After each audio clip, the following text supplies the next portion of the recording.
Hello everyone, it's Sachin, and today we're going to be doing the Plumbob build challenge. So I just downloaded this Plumbob shell off the gallery. I tried rotating it this way, and it just didn't really work. I tried putting a patio on it, it just didn't work, so I put it back, and I decided to do just a diagonal patio, similar to what Sasha did. Sasha is Vixella, if you didn't know. She's a really big sim tuber in this community. So yeah, I was going to do some terrain manipulation, but then I realized stairs don't work. So I just put it on a light foundation, and I was trying a lot of different styles. I tried Moschino style with the little factory windows. I just didn't like it. It didn't look right. Maybe it would have worked with a brick wallpaper, but I just didn't feel like it. So then I tried a bunch of windows. I love the Seasons windows, so I tried doing those. They just didn't really fit properly. They had a glitch where they would intersect and they would fill, and it was annoying. And then the door wouldn't snap to the middle either, so that's annoying. So sorry guys, I burped. I tried using these university windows. These university windows are great. I love them, but the only matching door was this green one, and the green door just didn't really go with the aesthetic of this build.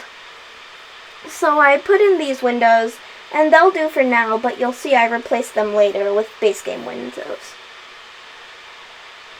So wallpaper. I was looking for this specific wallpaper from Spade.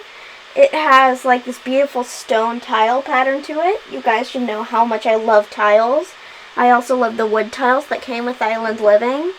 And I put in some green stairs because, you know, green, Plumbob, Sims, it just works. So I just put in some lights. I accidentally pressed the bracket up key right there, which is why the light got giant. I decided to put in a wood floor. I couldn't pick which one, but I just decided to go with like a nice dark wood right there. And then I was going to try that Moschino one, but it just didn't work. So I was going to put the kitchen underneath the stairs like Kayla did in her triangle video, but I decided to put it in that little corner instead. I tried using a half wall. It works, but it's just, well, I don't know if anything works. I didn't get a chance to playtest this build. It's aesthetic, but in a weird way. So I just decided to put some Island Living counters in. I used the Harbinger counter for that little corner piece, but then I realized later that it was clipping. So I deal with that in a minute. I usually put in the most expensive stove, or the second to most expensive stove, but I just put in a cheaper stove here. I put in that cats and dogs spandrel. That's the only cats and dogs item. So if you don't want that, then you can, if you don't have that, then you can still download it. I put a university fridge in the counter and then raised the counters up, so it looked like there was a built-in fridge. I don't know if it's functional. I doubt it is, but it looked cool. I usually build for aesthetics, not for function. So I was trying to figure out these counters. I just ended up closing off that wall. But yeah, you can see there's the fridge. Everything is lifted up a little. You can't really tell, but if it bothers you, then you can go in and adjust it. It's just that the fridge will clip through the counter then. So I put in that dine-out dishwasher, which I know is supposed to be freestanding, but it just didn't really work that way. For some reason, when I put wallpaper, it deleted everything on the counters. That's a weird glitch. SimGuru Frost, if you're watching this. And, by the way, SimGuru Frost is my favorite SimGuru. I put in the Spade couch and chair. I just love these Spade couches and chairs. Even though they don't match, I know, I still kind of like the way they don't match. I feel like it adds a little pizzazz to it. So I put in a bathroom there. That's actually quite the sizable bathroom. Because of the weird placement of the door, I move it in a second. But right now, we're just putting in some cabinets around the TV to create like a little nice console moment, if you know what I'm talking about. That TV started to clip into the cabinets, so I just used a different one. And yeah, it looks pretty nice. I used the spotty cabinets because they had those really pretty handles that look like they would double as lights. And I just put in some clutter, a tissue box, some books, and some magazines from Moschino. And then I'm putting in a door there because that's going to be a bathroom. You can see me furnishing that now. In this house, I have 3 shower tub combos. I don't love the shower tub combo in base game. I prefer the one from Get Together, but I don't have that pack as of now, so I just use this one. I put a little kitty litter in the corner because I didn't know what to do, and a sink from, I believe that's Laundry Day. And then I put in the Moschino stuffed table and the Moschino rug because it just kind of fit properly. And it was really annoying me the way that nothing was sitting together, so I just moved those over. Okay, under here we have a little bit of like a bookcase situation. It's hard to explain. Then here we have a bathroom. And playing with the layout for the second floor was really hard. I still don't love how it came out, but I managed to make it somewhat good.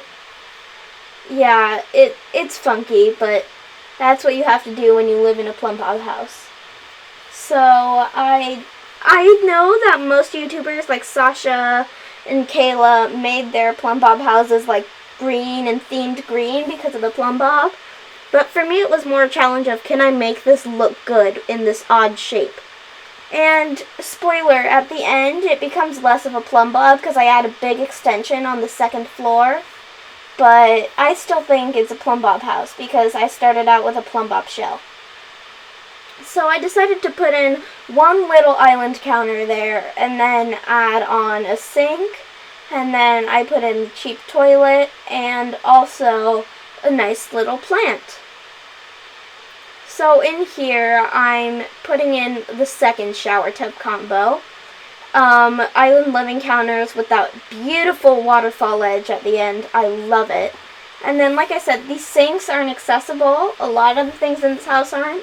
But it just looked really nice having those pedestal sinks sitting on the counter like that. So then, in this room, I put in a bed, a double bed. I couldn't squeeze it in there, so I squeezed it in there. And then to make up for that space, I did a little bit of, like, a closet. Again, the nice closets, wardrobe things are in Get Together. I'm still working on getting my hands on that pack. Speaking of packs, have you guys heard of the new pack, Eco Lifestyle? I'm so excited for it to come out. When it comes out, I might do a review, so take a look out for that. But yeah, June 4th, Eco Lifestyle comes out. So in this room, I tried putting in a Murphy bed. I don't love the Murphy beds that came with Tiny Living. They feel a little like rushed because there's no separate item for the couch if we want to. The paintings are only there. That's a custom shelf. But I decided to keep the Murphy bed for this guest room. So I was going to put in a poster, but I realized how giant that was. I removed that poster eventually. So on the top I was doing sort of like a James Turner style thing, Rip Sim Supply, with half walls and a top section. The top section I don't love. I use tiles from Dine Out. So yeah, I put those in, and then you'll see here, this is where I replaced the windows with the Looker base game windows. So yeah, I just like the way they kind of divide up so they don't feel too weirdly open. So this is where I start working on the windows. I put in, like I said, the Looker windows. There's a lot of windows on this build. I like it, but yeah, it might be too much for certain people. So here we go. Now we're taking care of the back area situation. The back of this house changed dramatically. So if you're expecting a normal back porch, then this is not the house for you. So I started out trying this sort of like diagonal thing, but like I said, you can't put stairs on diagonal, so it looked weird. That's The Sims life. So yeah, I just decided to go triangle, which I know I would go Plumbob everything, but it just wasn't possible in this sense. So yeah, I went triangle. I stretched it out and put a pool in the back, then the dine out tiles, a barbecue. I moved the door over there. Like I said, I'm putting in a barbecue, a trash can, a little dining table, and yeah, that's that bottom area done. Now I tried to do like a whole open sort of thing. It's weird. I keep forgetting that there's the remove walls tools other than the K tool. That would have been so helpful. So yeah, I just decided to put that in. I put in that little column. I was inspired by Kayla's shell, or maybe it was Jessie's shell, where they put in that little laundry in the column. So that's what I did there. And then up here, this is where it kind of loses its Plumbobness. So as you can see, I do have that fence there as of now. And then what I end up doing is, you can see I'm turning them into walls. And then, like I said, this is where it loses its Plumbobness because the end is flat now. But I just put in a lot of windows, a lot of windows, and a sauna. Because I feel like this house just was perfect for a sauna.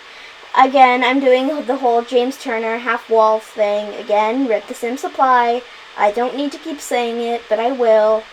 So thank you for watching, and goodbye.